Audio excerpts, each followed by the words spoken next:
Assalamu alaikum, everyone. Can you all hear me? Walaikum salam. We can, but there are some rolling. You said there are some what? Rolling, like they're saying connecting to audio. Oh, okay. Oh, for other people? Yes, sir. Okay, yes, ma'am. For those who did not get the text or those who may be tuning in elsewhere, we are reading Message to the Black Man this morning. We will be on page 61, and the section that we will be reading and discussing today is the so-called Negro must do something for himself. The so-called Negro must do something for himself. So we're going to give people a little time to come in this morning. If you guys don't mind, maybe sharing this with a friend, sharing this with a cousin who may want to join us this morning. Share it with a friend or family. Let me send this to somebody myself.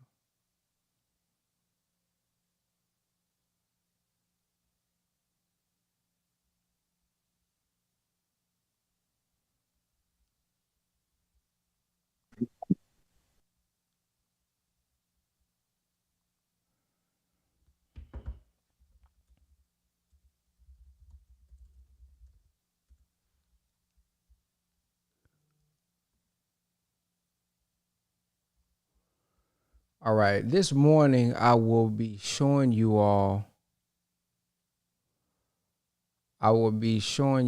something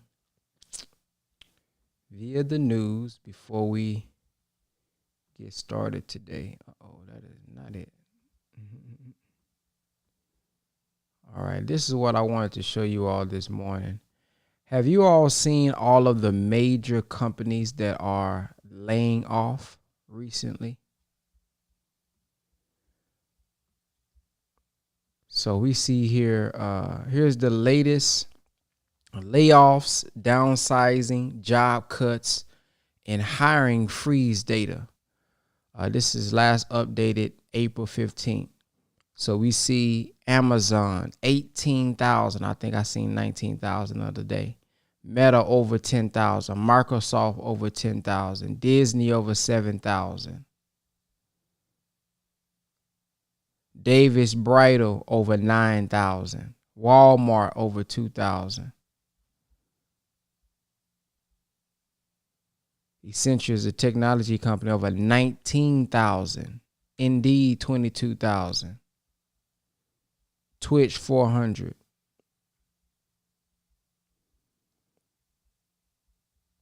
So why am I showing this? Well, we're going to be discussing what the so-called Negro must do for himself. I'm sure that our people, the black man and woman, is included in these layoffs, I'm sure.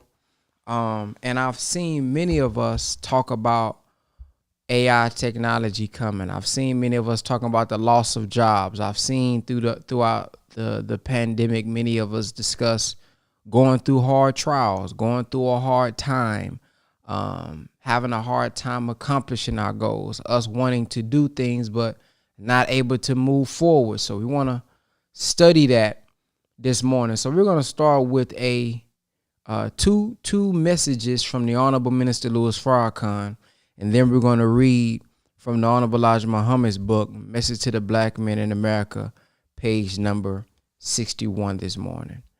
So let's start with this from the minister. Don't go around attacking where your brother stands. Learn how to bring him up, grow him from where he is. It's all a process of evolution. All you have to do is feed what he has. He has some truth, then feed it and grow him. And what you'll have is an evolution that will move from different directions into a oneness, especially among religious people.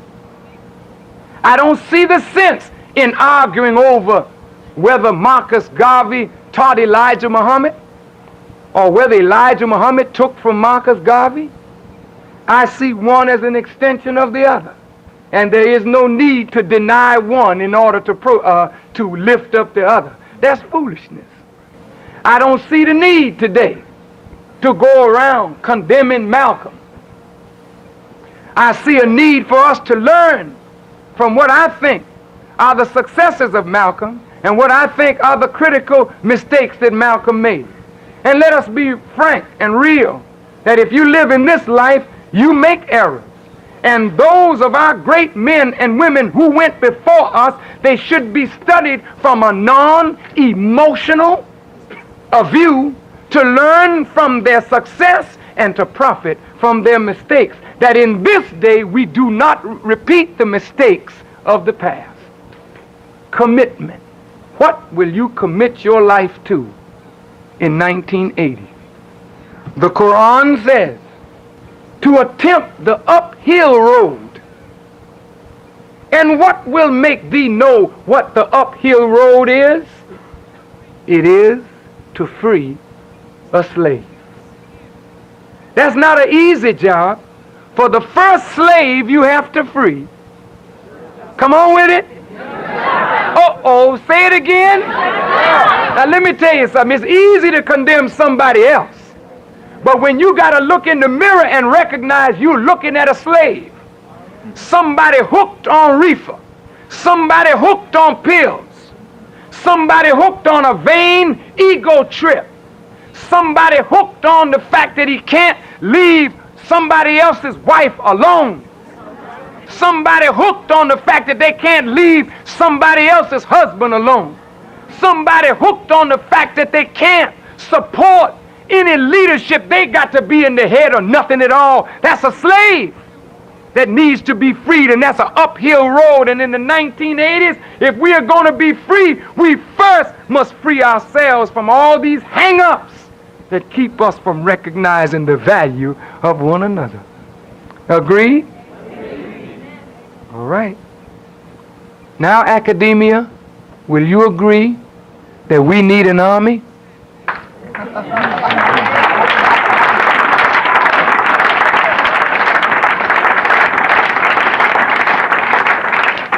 Now, everybody's not a soldier, but everybody has to be one. You're a soldier for the cause of black liberation from your academic position. But look, there's a young generation out there that is a generation of fulfillment. They are born to rumble. Have you noticed them? Difficult to manage. They're out there gang banging and killing one another. It's because they don't have direction.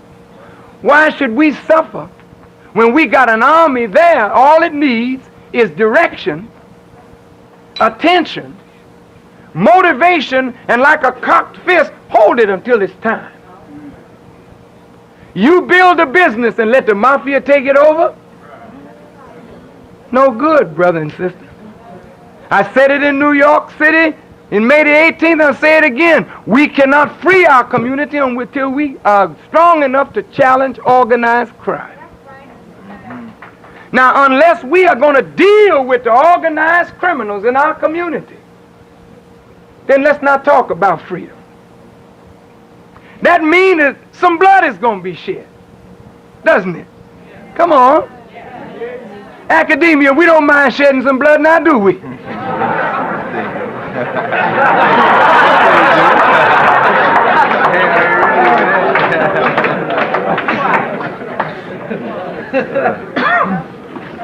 All right.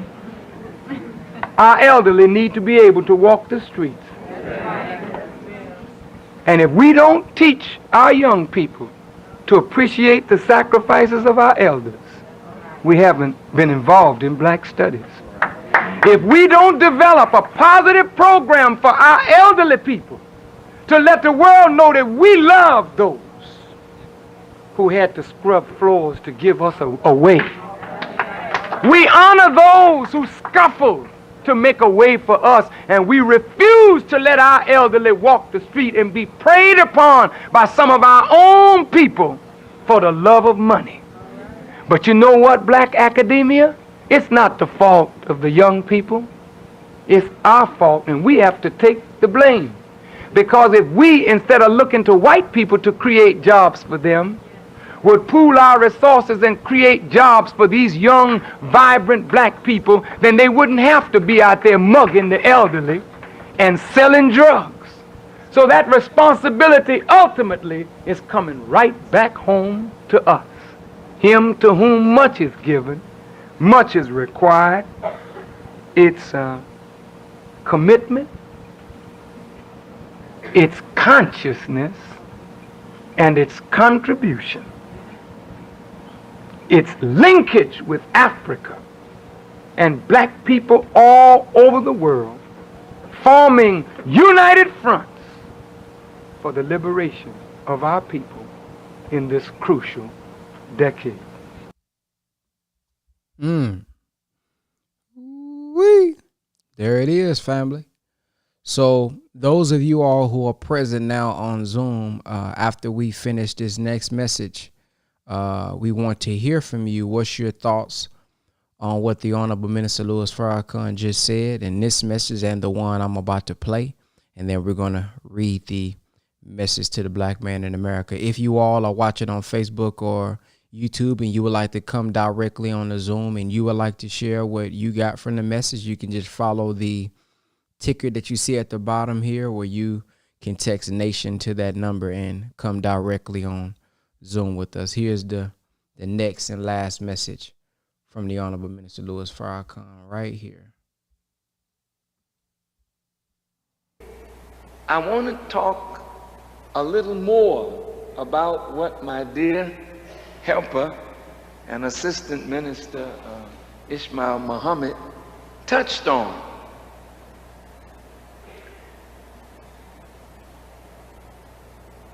Vision. Brothers, it is a great blessing to be able to see. Jesus opened the eyes of the blind. He gave back to people the gift of sight. Vision is the faculty of sight. It is unusual competence in discernment or perception. That goes beyond looking at a thing. It is looking beyond a thing, looking into a thing, so that you have an unusual competence in the ability to discern what others miss.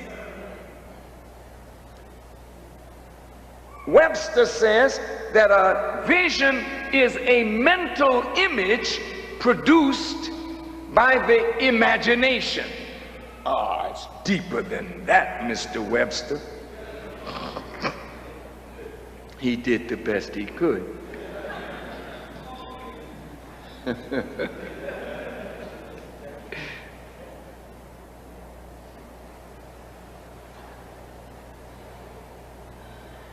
Vision has at its root, as we said on Savior's Day, an idea.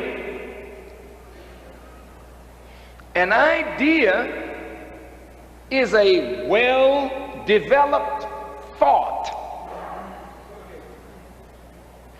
You know, in the comic books, whenever somebody had a brilliant thought or idea, they would put over the head a light, a bulb. That's it. Light got turned on in the guy's head. He saw something. He had an idea. But he really didn't have an idea. He had a thought. Because ideas are different from thoughts. Ideas, like thoughts, exist in the mind, potentially or actually as a product of mental activity. You can't have an idea or thought if your mind is not active.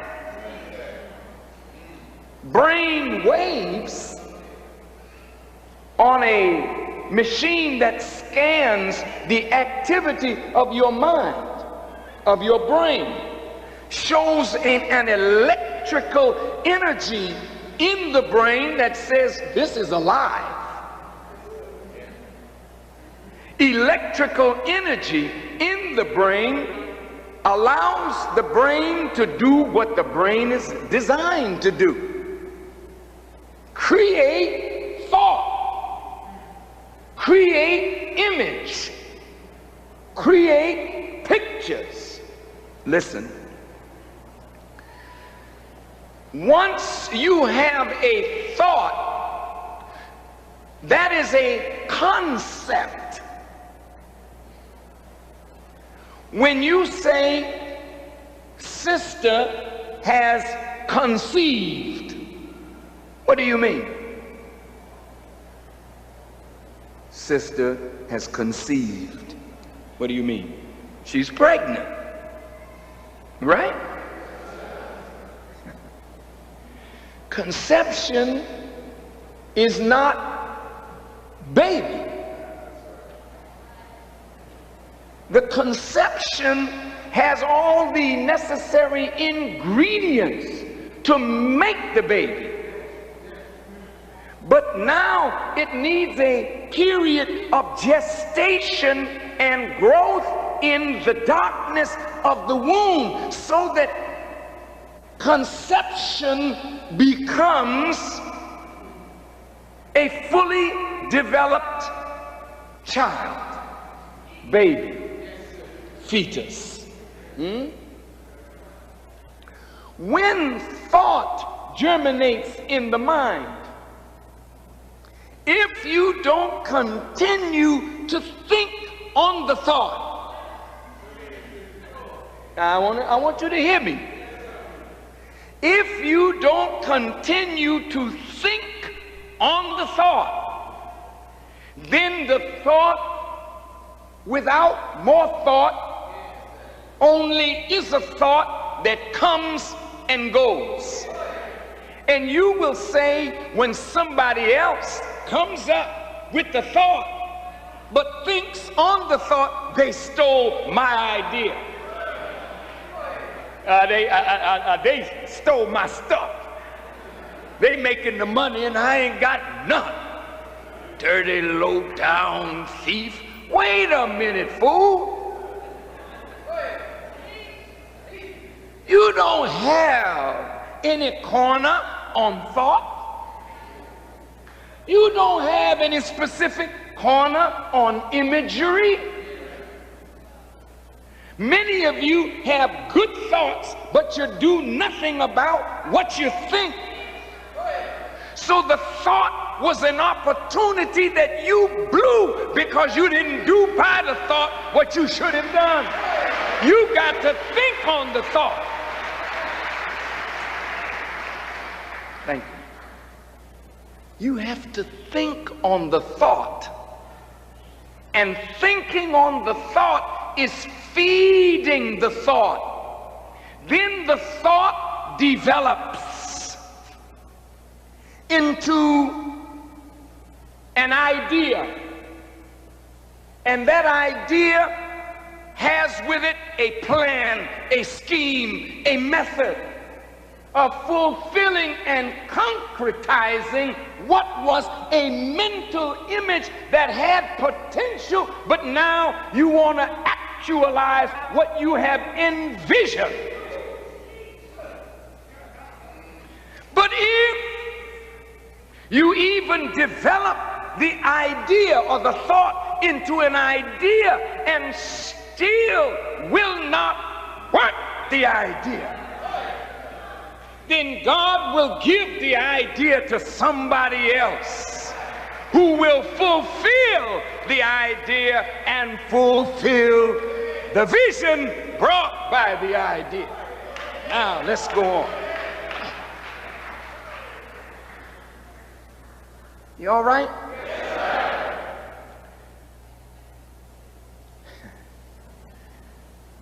Now, my dear brother Minister Ishmael, you really taught my subject this morning in 5 minutes, and I'll probably have to learn how to do that from you.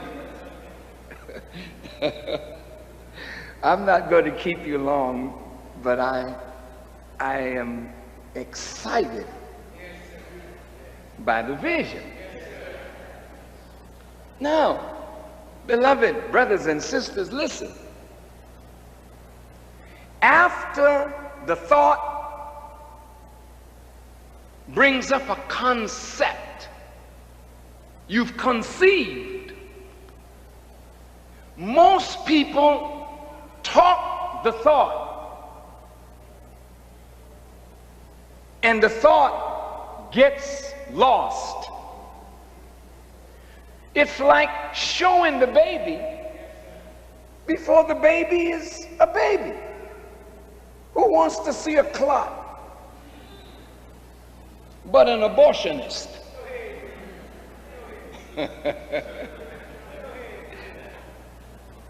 And most times we get a thought, we speak it before we think on the thought.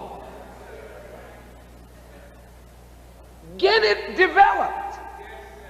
And it must develop in darkness, like the womb of the female, the womb of the mind. Develop your ideas. Then develop the method, the plan of execution. The idea will bring up a picture of the completed thing. The picture is in your brain. You can draw it on a piece of paper so that you can keep the vision before your eyes. But putting it on paper isn't actualizing the vision. The vision is only actualized when you bring it into concrete reality. How do you bring it into concrete reality? First, without faith, you can't work the vision. Even if you see it, you gotta now believe that you can bring it. Believe. Not only believe in God, but believe in yourself. Believe that you can do what you envision that must be done. But belief alone is not of any value unless belief is translated into practice or work. And it is belief joined by work that concretizes vision. All right, family. Now, those of you all who on Zoom, I know y'all saw what just happened. I was able to block the person before they finished their little artwork. So what we're going to do this morning, we're going to set some rules. If you would like to speak, once we begin to speak, please have your camera on, okay? Have your camera on so I can see who you are. Make sure you're not trolling and on here playing around. So when it's time to share your thoughts, just raise your hand. And if you can, have your camera on. Now, if I notice you've been a part of the Ramadan reading the whole time, then that's fine. You good. But new people, all y'all coming in here that's playing around, yeah, we got something for you. Okay. So if y'all have something from the Honorable Minister Louis Farrakhan, just notate it, write it down. Now we're going to be reading from message to the black man in America. The so-called Negro must do something for himself. Brother Cam, I know you got your book out. Do you want to help me read this? It's not that long. If you do, press 1. If you're busy, I guess press 2. But we can I'll start with the reading though, so we're not waiting. All right. So I'll read 2 paragraphs. Or I can read the first page and then you can read the next page, however you want to do it. All right. The so-called Negro must do something for himself. He says, in unity, we can accomplish much. Think of the 20 million of your and my kind putting $1 a year aside for ourselves in a national treasury toward the day of want. Suppose we laid aside $1 every month against the day of want. Look at the millions that we could build up for ourselves within a few years. Suppose all of you who are wealthy would spend your wealth to build up a better and more economic system among your own people. It would do much to aid our people.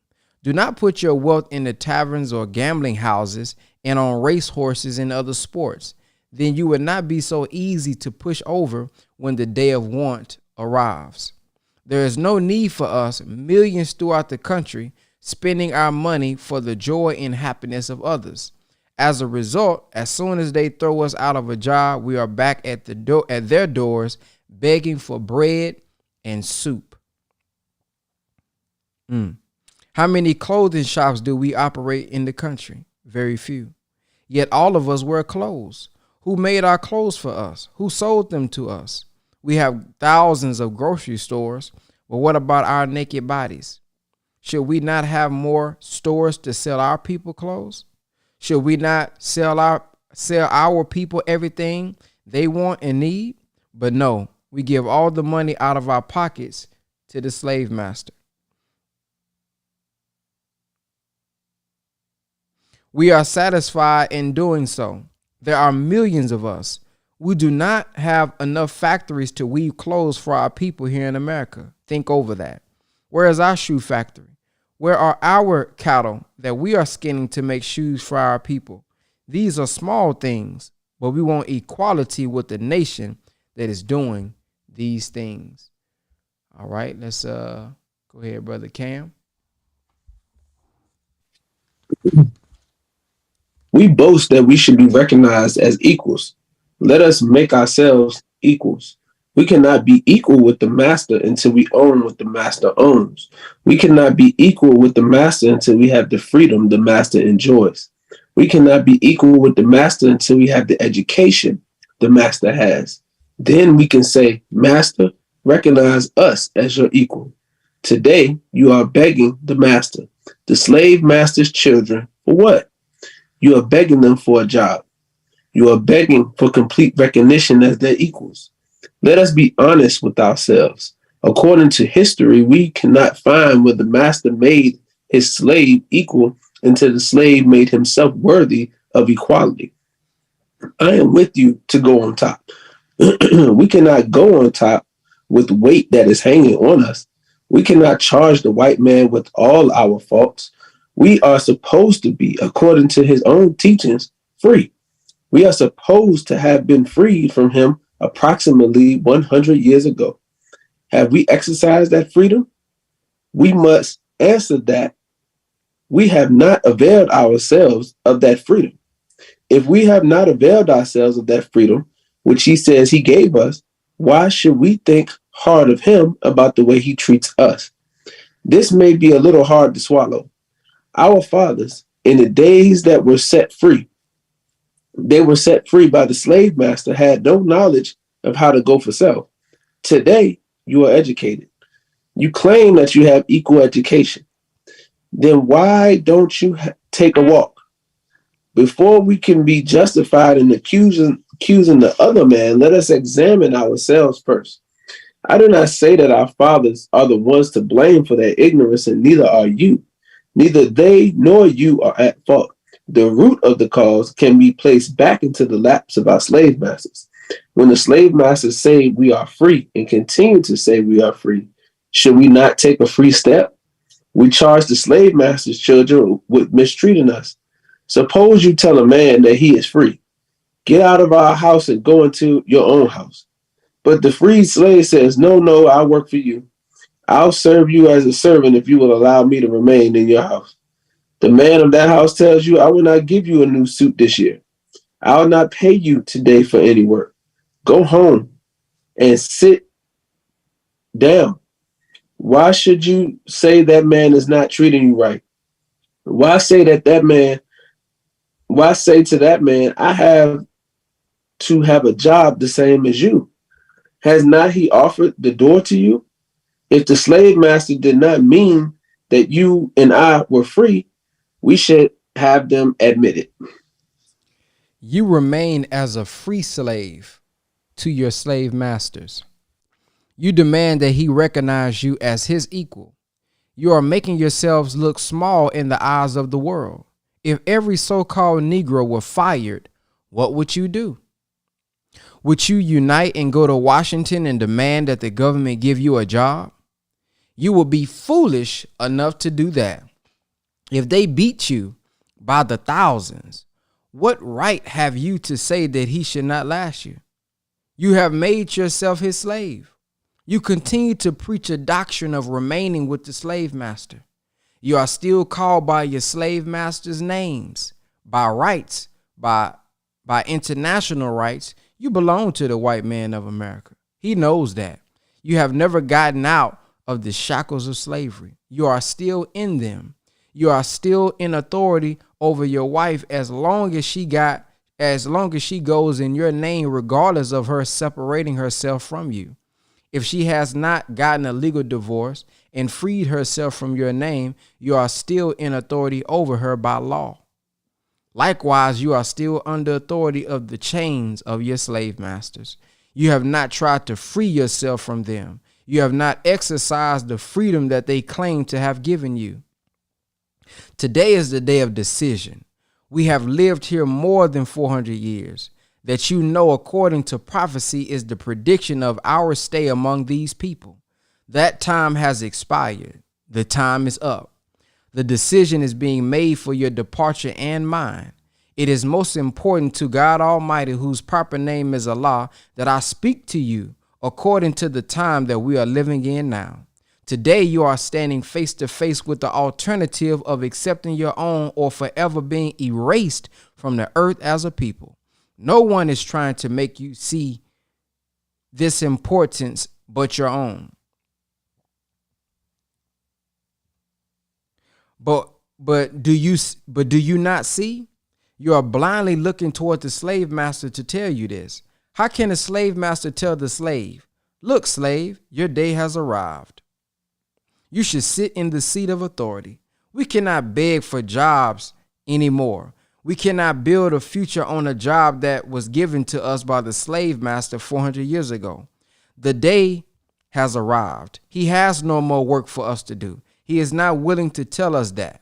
The time has arrived when deep within his own heart, he desires that you go out and find a job for yourself. He will forever be burdened. The burden will get greater and greater as long as he tries to carry you and me. It is time for a separation of the two, black and white. Allah God is calling for a separation. All right.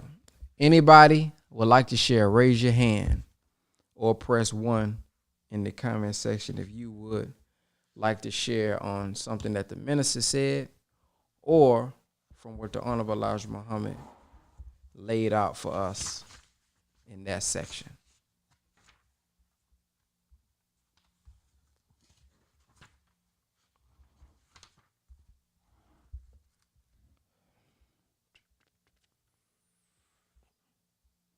Brother Bam. Go ahead. Let me see. Go ahead. Hey, can you hear me? Yes, sir. All right. A couple of things that stuck out. The second part, the second audio we listened to, he talked about vision. Mm-hmm. It made me think about my garden. We're working on our garden right now, and certain certain vegetables need more light, certain vegetables need more water, certain vegetables need to be planted, in a better position. So when I thought about vision, I thought about listening during Ramadan and listening to the lectures. And I feel like the more that I listened, it gave me a more aerial view of my life and the vision as far as where I am and where I need to be. So I feel like vision is key for everybody that's in the Zoom, everybody that's listening. The more we listen to the minister, the more we read the Quran, it gives us a better aerial view to see where we are and what we need. Everybody doesn't necessarily need the same thing in life. And it kind of tied into the message to the black man that you just read off. It made me think about us in general as far as black people. I think we're in a state where we need to move from a survival mode to a thrival mode. Like, I think we've been so stuck in survival mode that we don't have the vision to thrive. So those are the two things that kind of popped up in my head as far as, some of us needing certain things. And I think reading the Quran and reading the message to the black man gives us a better visual of where we are and what we need. And then as well as us as a black people getting out of a survival mode, and we need vision to move to a thriving mode. That's what I thought. Yes, sir. Brother, we got Brother Roosevelt.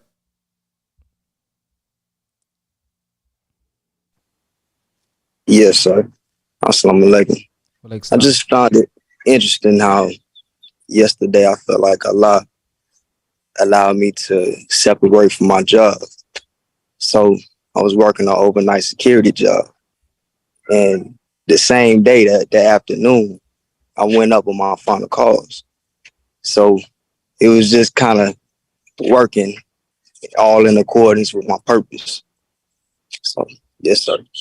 Yes, sir. Felt like that was needed for me to read from Message to the Black Man this morning.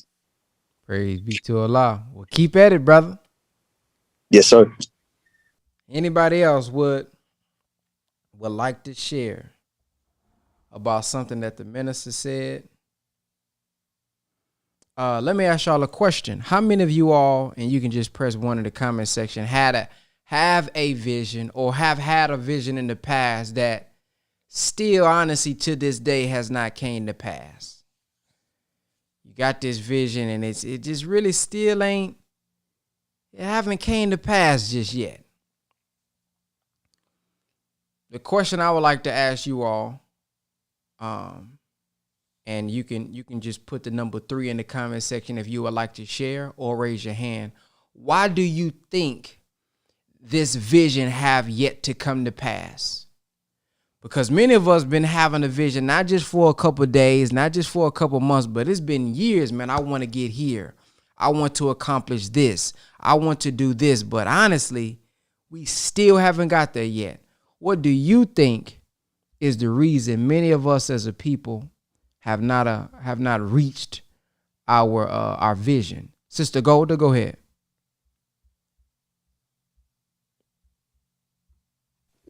And that mute button was acting funny. So I feel like we have visions, but it goes back to what we've been seeing in the Quran about Allah's desire. So the reason why some of our visions have not happened yet is because we weren't in the right place for that vision. We weren't in the right mindset. There's a lot of people will get something too early and then they don't know how to handle it. And then they fall off or they lose their mind, they get depressed and whatnot. So I feel like for me personally, speaking for myself, the reason why I have not seen my vision is because I wasn't in the right place. I wasn't in the right mindset. I wasn't in the right level of submission to Allah. And I think that my vision, or I feel that my vision is wrapped up so much in Allah that if I wasn't in this place, then Allah wasn't going to give it to me. So that's how I look at it. Yes, ma'am. Next, we got Brother Samuel. Assalamu alaikum. Okay. Can you hear me? Yes, sir. Okay. So I definitely had a vision and have one, and it's coming to turn. It's beginning to manifest. I had a 50,000 square foot community center that I was putting a school in, right? And on 13 acres of land. Now, I quit my job with 6 children in order to do it. I began to write the foundations, because you have to have a sponsor in Ohio to do it. So I had the will. I knew how to write it to some degree, but I didn't have the political connections, and I didn't have the full knowledge on how to run it. So it was a learning process. I had to unite and merge my interests with another Black man who has schools. He runs social service agencies that wrap around the schools. And I have my own ideas that come from the 21st Study Guide, the new educational paradigm. But it reminds me of this part right here in Message to the Black Man, because I had the will and I had some resources, but I didn't have the full know-how. And then as believers, we are to do for self. However, I think that oftentimes we fit into this category. I'm going to read it right here out of Message to the Black Man. Page 62. We boast that we should be recognized as equals. Let us make ourselves equal. We cannot be equal with the master until we own what the master owns. We cannot be equal with the master until we have the freedom that the master enjoys. And this is the part. We cannot be equal with the master until we have the education the master has.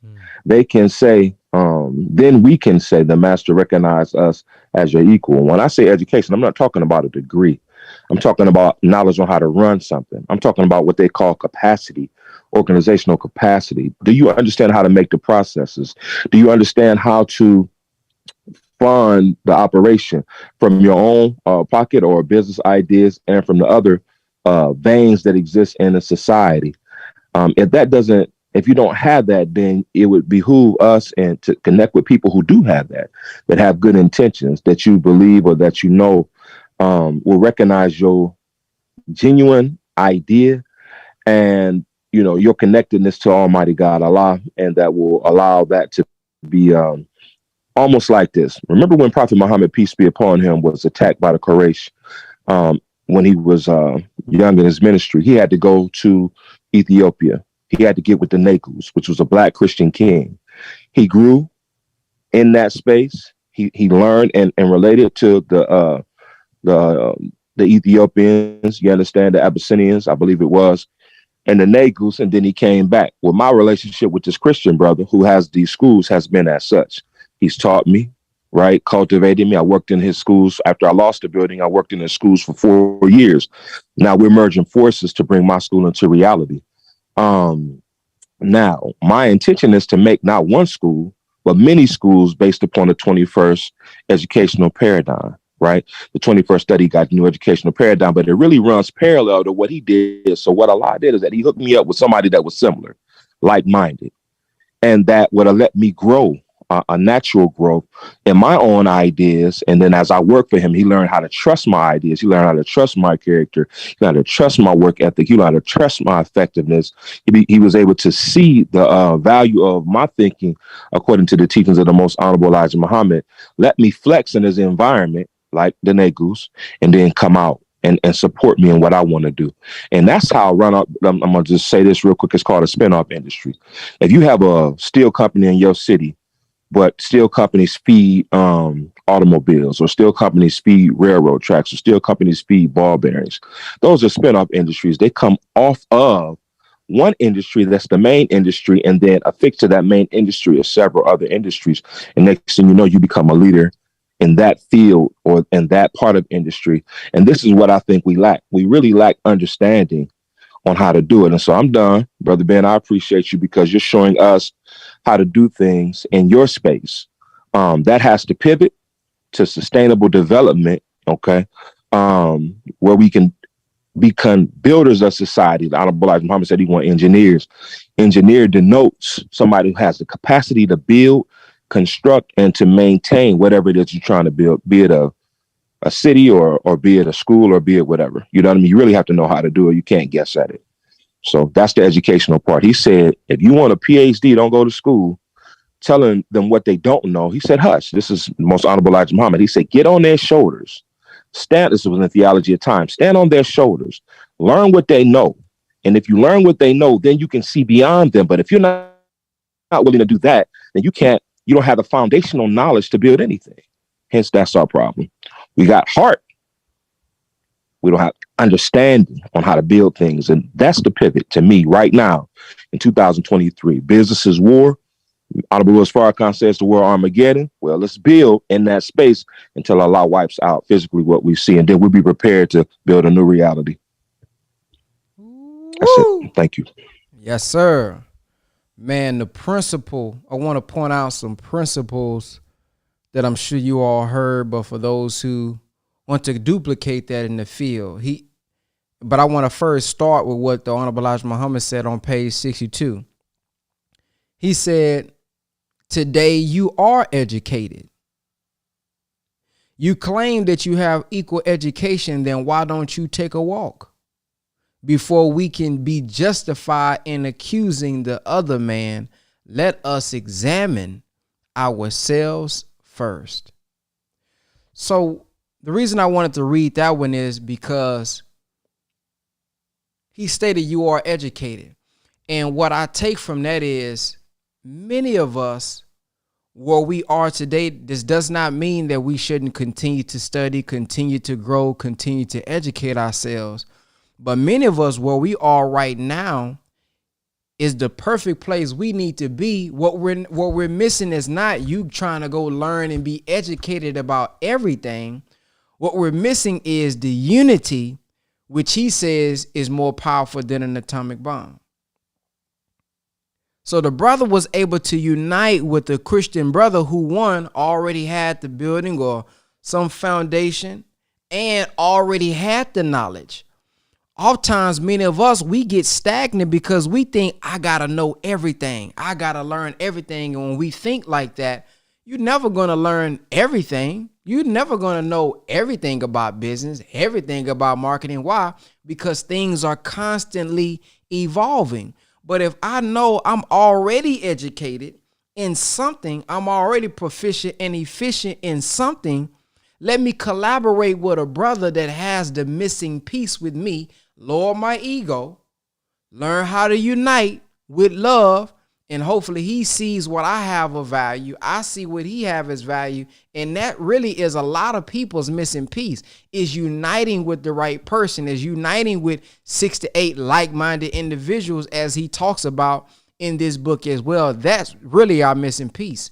But many of us, because we're trying to be all of the pieces on the checkboard, that's why our vision and that's why our businesses and what we want to bring into existence is delayed, because we're not striving to just unite with that person who's already gifted in that area. So thank you for sharing that, brother. Next we have Ansar. Ansar, go ahead. Assalamu alaikum, everyone, again. So my soliloquy is with a garden.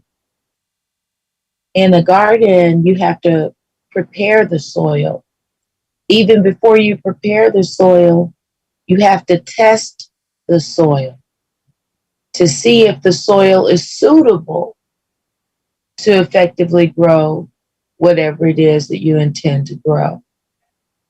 After that, the different seeds go in at different levels and thereby produce the fruits that come 30, 60 to 90 days, some even 180 days it takes for those to fruit, to have edible goods. So planning and patience. Once that seed is planted, then it has to be nurtured. You might have to add a fertilizer of sort, a covering if there's some type of insect. You know, there are things that has to be done between that 30, 60, 90, 180. And yes, it does take a team to get it done. You, the sun, the rain, you know. And so, yeah, that was the thing that we saw with vision when the Honorable Minister Louis Farrakhan pointed out about after you have that vision, you have to put it in motion. Before we would plan, lay out a floor plan, a flow plan, what's going here, what grows with this effectively, and put those things together. What can we put in the ground that will keep the snakes or the insects out? Same thing. Effective planning helps for effective growing, and then the patience and putting in the work every day. That was what we had to say. And the same page 62, ours was I'm with you to go on top. But we can't go on top with weight that's hanging on us. We cannot charge the white man with all our faults. You know what I'm saying? We have to see what we have to do within ourselves. And I say even our brother or sister, because we got a whole lot of that evil eye going on, looking at our brothers and sisters. Instead of asking ourselves, well, what makes us uncomfortable about that brother or that sister? So we can learn from that how to move forward. Peace. That's it. Love and light. Yes, ma'am. I noticed you pressed the number 3 as well on the question I asked. So what's your answer to the question about what has stopped you or someone that you know close from accomplishing a vision? Getting in my own way.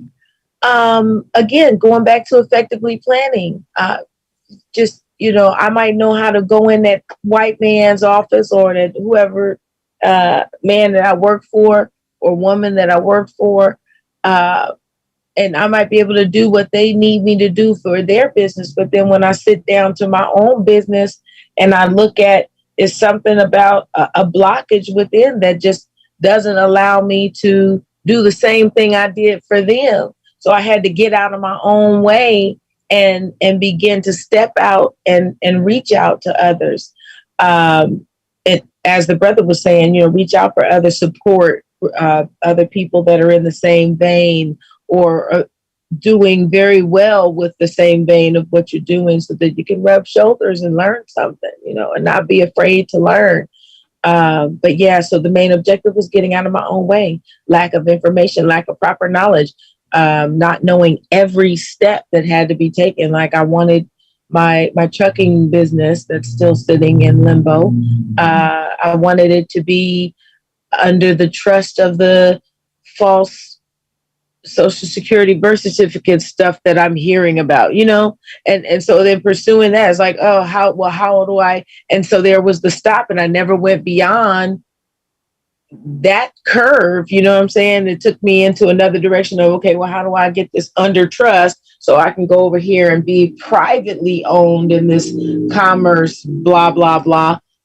Took me out my loop, going into uncharted water that we're not familiar with, not knowing how to keep the books, not having the proper team on hand. Like, see, I might be good at speaking or I might be good at getting the contracts, but somebody else might be good at sitting down and crunching those numbers or, doing those aspects of things.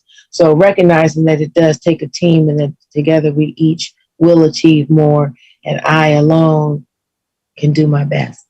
Yes, that's it. Did I answer your question now? You did. Thank you for answering.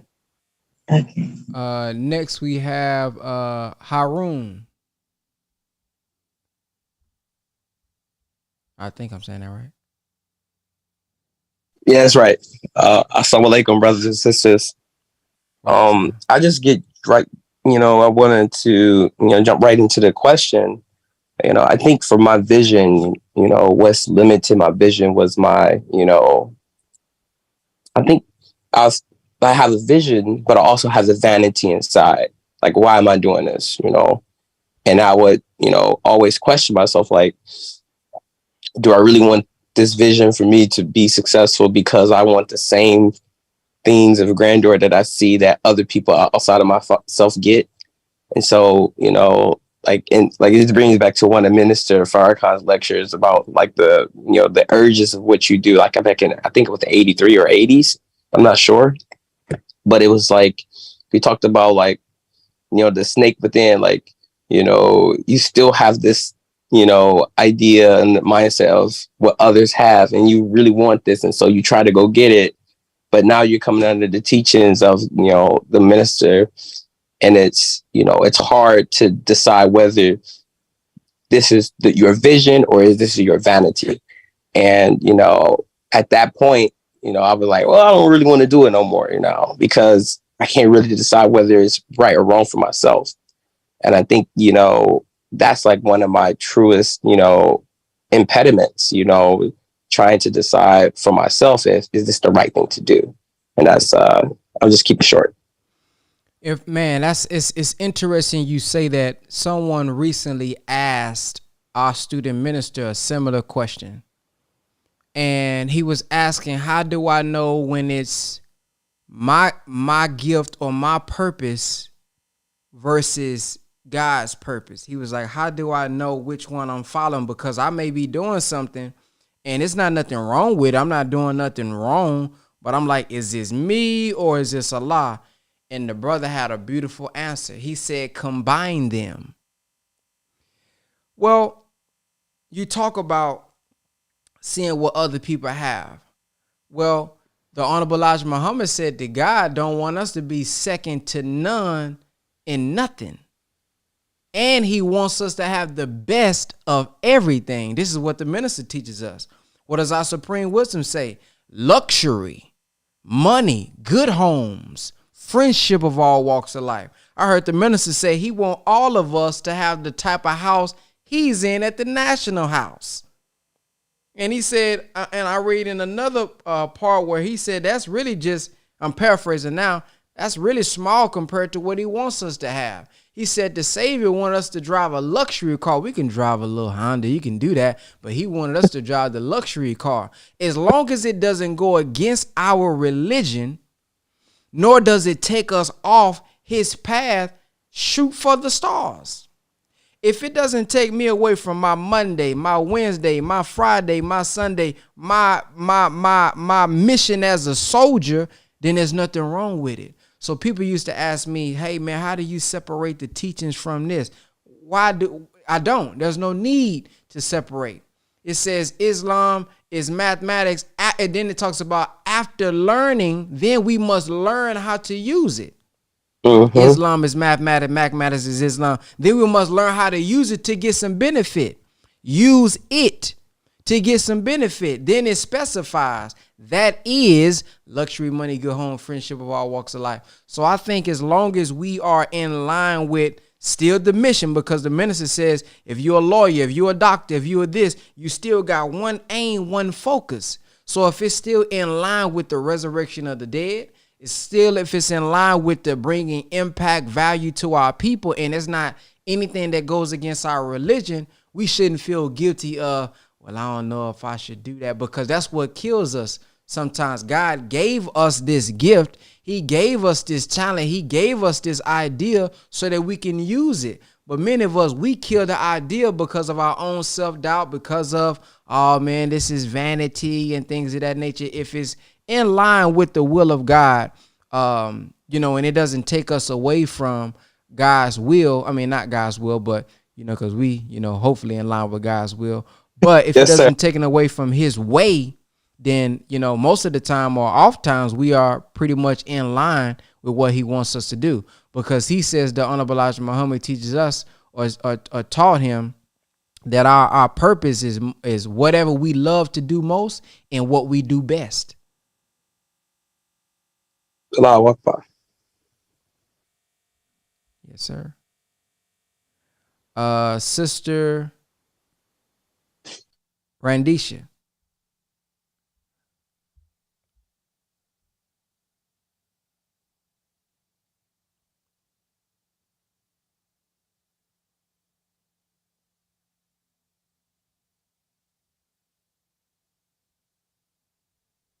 Oh, I'm sorry. I gotta let you unmute yourself. Go ahead. So, assalamu alaikum, family. As it relates to me and why my vision hasn't come to fruition is because I don't think the minister did a lecture series, Blessed Are Those Who Find Their Purpose in Life and Are Found Doing It. I think that although I had that vision, is that I'm still pregnant.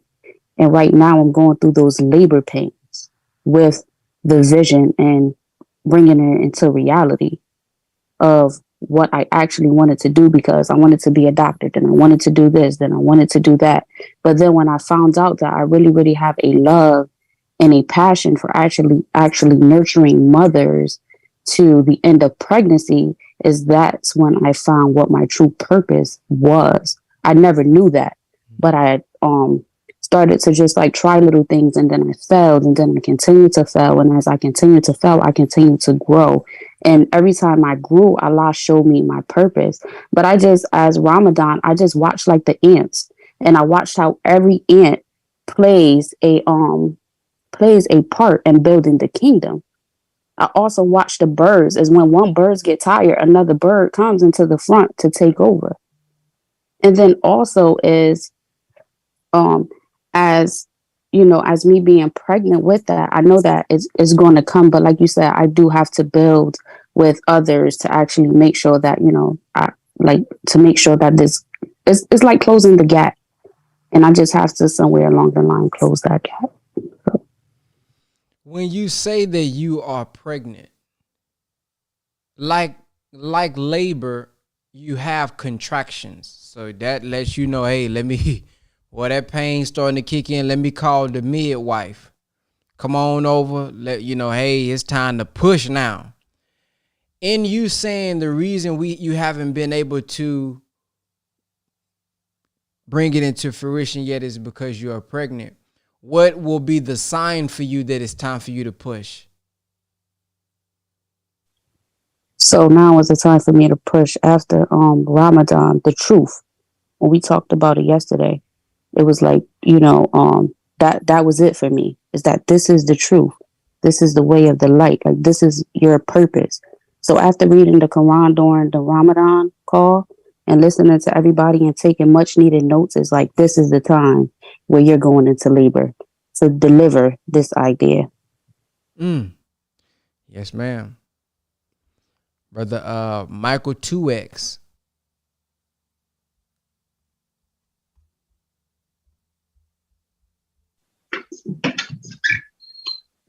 So wait, can you hear me? Alaikum salam. Yes, sir. Can you hear me? Yes, sir. We can. I think yes. I think mine has pretty much been like a lack of network, meeting the right people and having the right support group.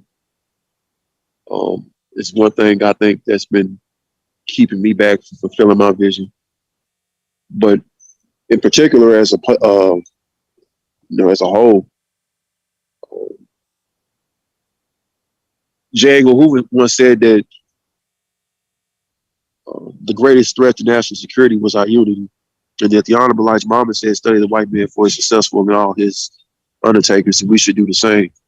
And it's seeing that our unity is a threat and business is warfare. One of the things that I learned from studying the white man is that he can contribute everything that all his successes is pretty much contributed to his secret societies or his social clubs, things of that nature. Seeing that how all of our undertakings has been destroyed, or most of our leaders has been pretty much undermined, I feel that a lot of times that we as a people have to keep what we got going a secret, especially with respects to, economics, unifying, and things of that nature. But that's all I have to share, brother. Yes, sir. That if you need that group, sounds like I don't know if you've been seeing, we just relaunched the tribe. That's definitely the solution for that problem. Those who lack a network and lack positive people that can inspire them, motivate them, and hold them accountable. Just want to put that out there. Sister Kayima, am I saying that right? Let me unmute you. My bad. I ain't gotta go to your name. I don't see your name on here. Hold on. Kiyama. It's probably Kiyama. Yep, it's probably what it is. I don't know why I said Kiyama. Assalamu alaikum. Walaikum salam. Yes, sir. I listened to everybody and I analyzed myself according to the most honorable Elijah Muhammad and the resurrected Messiah, the most honorable Minister Louis Farrakhan. So I was coming up with so many excuses as to why I'm not giving, large donations and charity. What happened that Allah arrested my development from whatever I did, because it was nothing more rewarding than to be able to give 5,000 and 3,000, no less than 1,000 a week to the nation. And he blessed me to do that for so long. I guess, to be honest, and with the sister, I think her name is Ranisha, she and I have a lot in common. But when I look at all of us and I look at what we've been taught, I'm realizing that for me, and since we are one, it's the lack of submission, surrender, and accept, because we all are already there. We just have to learn to accept. And maybe if we all come together with our weaknesses, we can build each other's strength, because there is no excuse.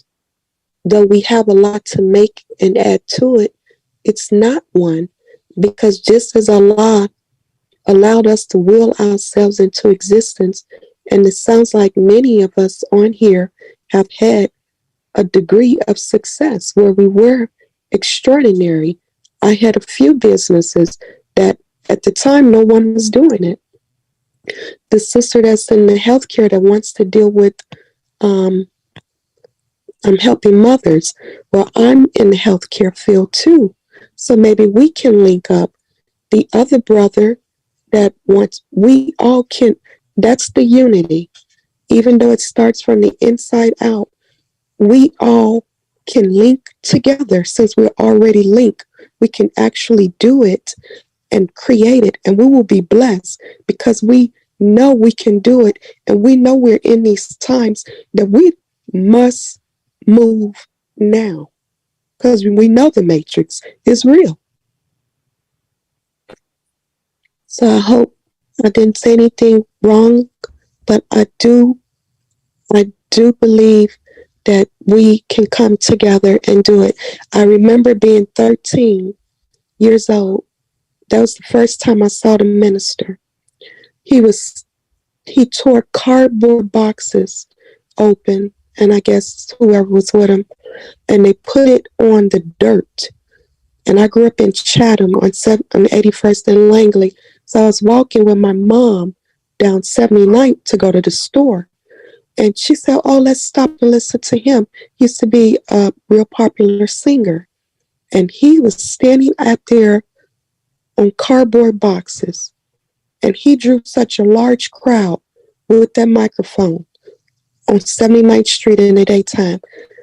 It's nothing we can't do, but we really do need to come together, because each time that I've been able to do anything, I would find other people, but I've been begging Allah if he can just let me be with the believers. Because when I've worked with other people and you put your guard down because you know you're with someone that you feel Allah has sent, then you start losing 50, 60,000, 100,000. So if we can come together, we can do a lot. Because I worked as a RN. The sister likes to help people. I have a big following on TikTok, so I'm trying to think of ways to raise money. I share pictures of the Quran every day, and I get like 1,000 views. So we can create, because our sisters, we know what our sisters are like.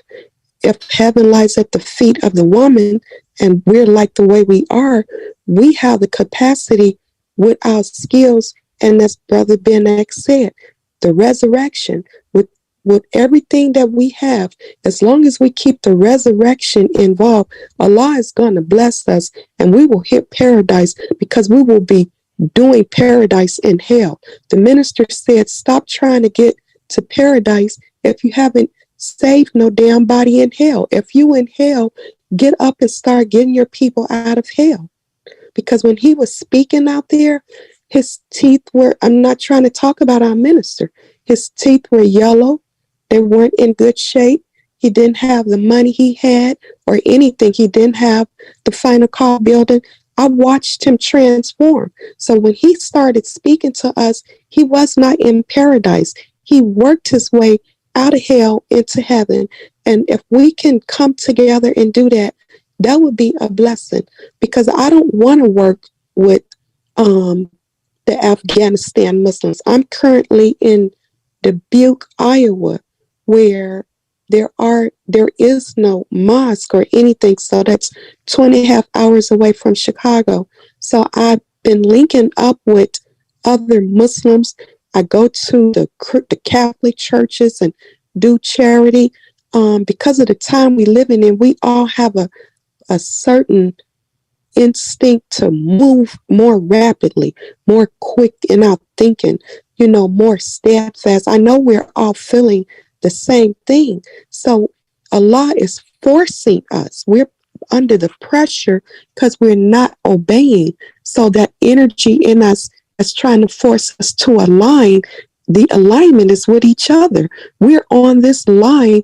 Brother Ben X is a great helper to the minister. He is, to me, Allah revealed to me, he is a big part of many of us making it through our breakthroughs into paradise.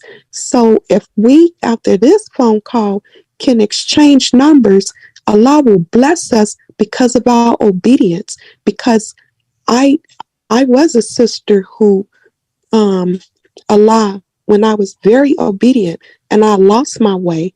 And when I lost my way, I went to hell, and money was there. Money does not keep you out of hell, because he sent me to New York. So they were paying us $5,000 and $10,000 a week. That was not the point. I was so miserable. Money did not give me joy. I have more joy now. I've left nursing because the way they're outright killing our people, Allah told me, leave that alone. Go back to help healing people from cancer and lupus. There was a sister on yesterday, Sister Shalon. Allah used me with the herbs to get rid of her lupus, because that's very dangerous. But what I've learned since being in the transformation process, since being pregnant, that we are so smart with our power. It's nothing we can't do, but because we're amongst so many enemies and so much energy that they've used to try to distract us, that our being amongst each other, even if it's, spiritually, and then networking, however we need to do it, we are already successful. Sister Ava said it. She said, we already won. Forget what they said. So what we have to do is work the program. And I'm praying to Allah that the spirit in which I'm saying this in, that we can really do this. We can do this. I am getting a lot of positive energy and feedback from you all. Allah used to really give me a lot of energy. So he used one of my sons, or his son rather, to fill that mosque up. And he was using me to give maybe $20,000 and $30,000 a month.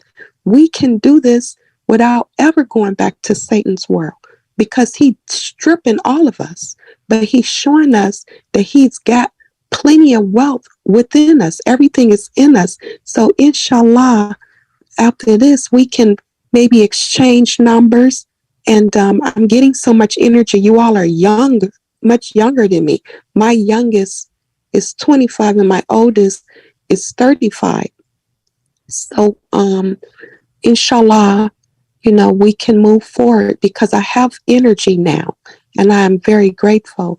And you all are feeding my energy because, again, we are one. Thank you again. Assalamu alaikum.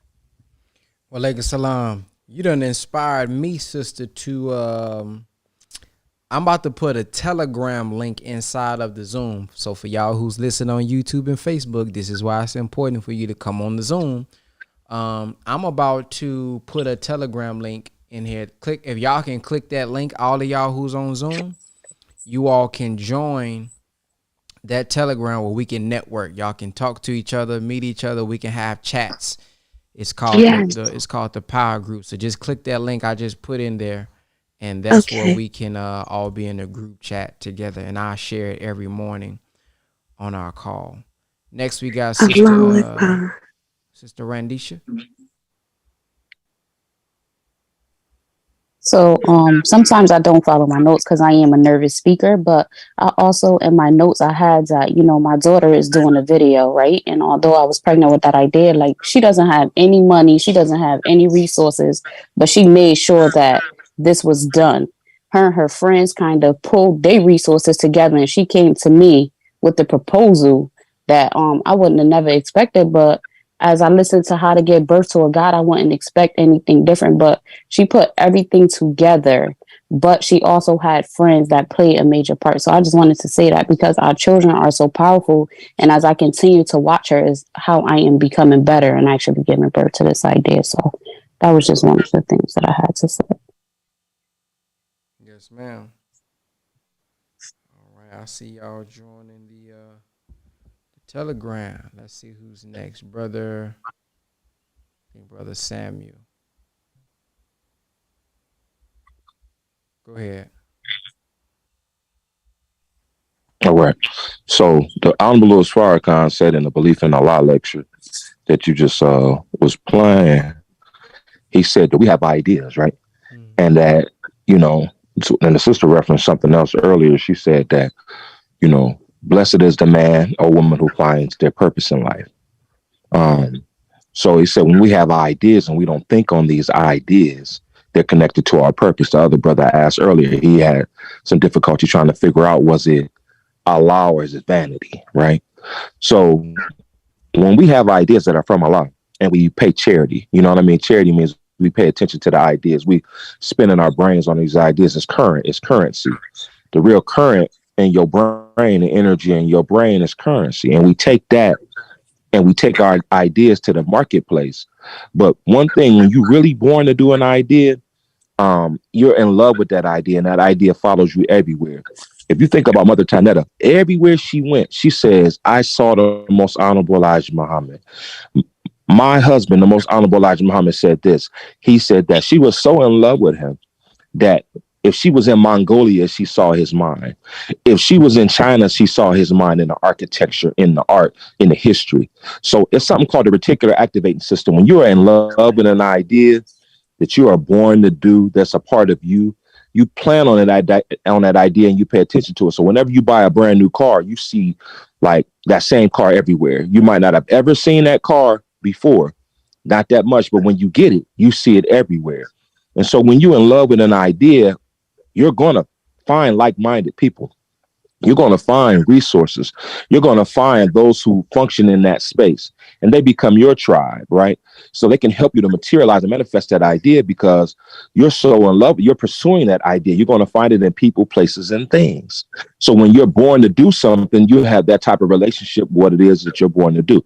You're going to see it in everybody and find the spaces and the places.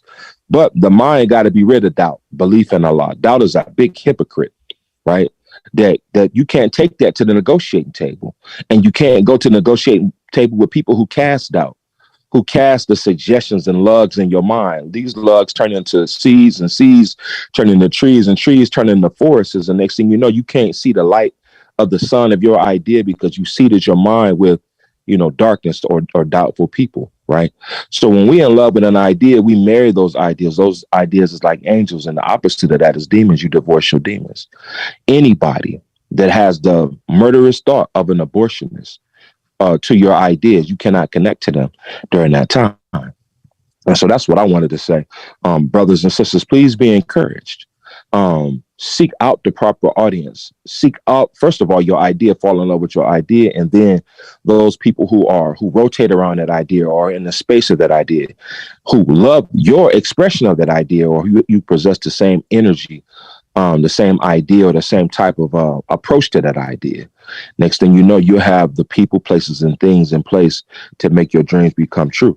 And that's the hour that we live in. I'm gonna stop with this. The Honorable Elijah Muhammad said that angels are thoughts that exist on planes, right? Ideas of righteous minds in theology of time. So there are angels waiting. Minister Farrakhan say it's 10,000 angels in America. There are angels waiting to help facilitate. You're becoming one with Allah. You're becoming one with the ideas. That is the shift that is going on in the society now. We're going to take over. Just got to find the right people, places, and things as you fall in love with an idea and get rid of your own doubt and develop capacity. Then these things will come into place, and our people, places, and things will help you to do that. Yes, that's sir. all. Praise be to Allah. Anybody else would like to share?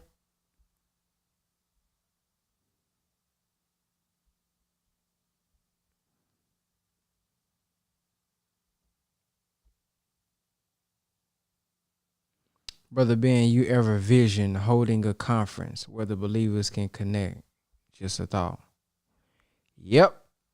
But I need to do what y'all said today. Collaborate with someone who knows that lane, because I'm not a planner and event person. I'm very spontaneous. So if one of y'all are great at events, if one of y'all are great at promoting events, hosting events, and just let me do what I do as far as content and bringing people together, but all that other stuff can be held together. Yep, I definitely have. I would like to do that for sure. So y'all we can talk about that on the in the Telegram. If one of y'all in here specialize in that, or someone who specializes in that, I definitely would love to do something like that. Sabrina Scott. Assalamu alaikum, Brother Ben. How are you? Walaikum salam. Doing Blacktastic.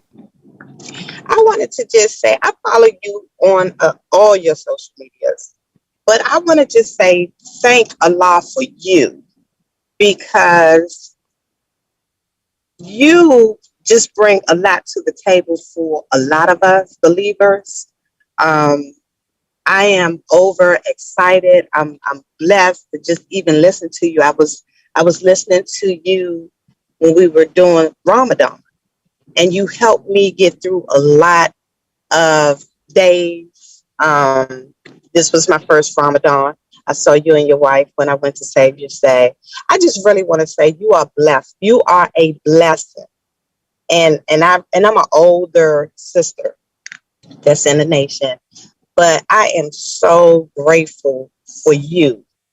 And it's thanks to Allah, with all that you have endured in your lifetime, to still be able to push through and help up other people, or just us, to get through whatever we're going through. So I thank you for your platforms. I thank you for getting up every morning and helping me get through what I'm going through. So I just wanted to say that. I know it's off the topic, but I just wanted to let you know how appreciative I am for you. And I want to say thank you to your wife, because she give you the time to help others. When you can just really be spending time with your family, but you dedicate a lot of your time helping us to get where we need to be, whether it's to help find do for self, or just to encourage us, or to motivate us, or to help us heal through whatever we're going through. I just wanted to say thank you. And I pray to Allah that He keep blessing you to bless us. Assalamu alaikum. Walaikum salam. All praise is due to Allah. I thank you for that acknowledgement.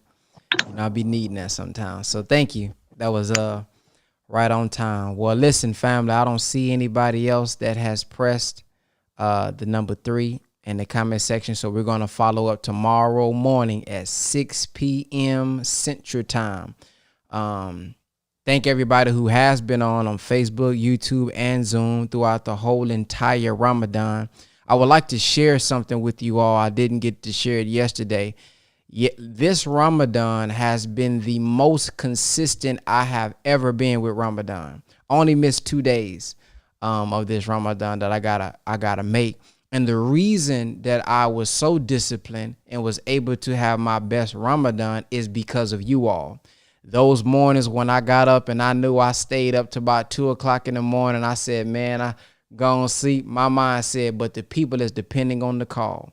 The people is going to be waiting on this call. Somebody's going to need it on this particular day. So I thank all of you all for getting up every morning, being on those calls, because that was inspiring for me. And some of the feedback that I got was, this is some people's first time completing the full Ramadan. And it was because of this call that they was able to do it. So just as important as that call was for you all, it was just that important for me. Read the complete Ramadan, got up every morning and prayed. So, man, this has been an amazing journey for me. So to be able to do this, not only for myself, but hundreds of people.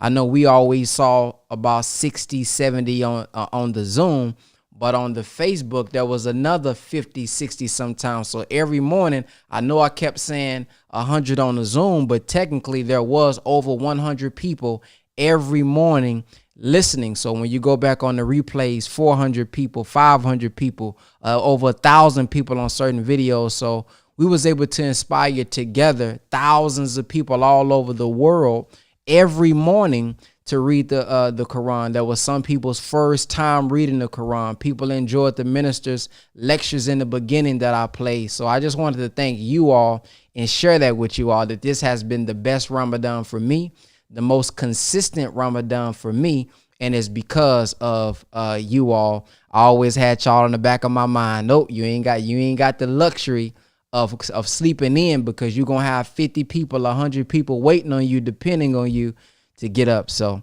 I just want to share that with you all, and assalamu alaikum, and I'll see you all tomorrow morning.